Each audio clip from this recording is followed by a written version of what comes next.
Sir, ito na yung isang mong Panasonic na H11. So, gumagana na to, sir. Oh. Yan, gumagana na yung H11 mo, Panasonic. So, yun, napalit tayo ng driver IC, ano. Shortage yan, driver IC na yan. Panasonic R30 to, yung modelo to. Yan. So, yung isa, sir, ito pa.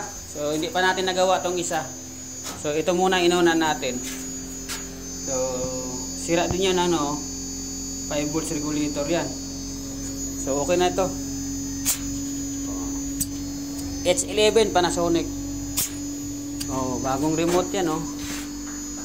Oh, bago. So, ayos. Pinag-aaralan na natin to lahat ng brand. So, yan, oh. Panasonic. Mga ano to, mga modelo, mga R30 to na to. So, ito yung mga walang transformer na diretso lang IC. So, medyo mahirap sa i-convert kaya ginagawa natin ng paraan. Yan, oh. So, ayos.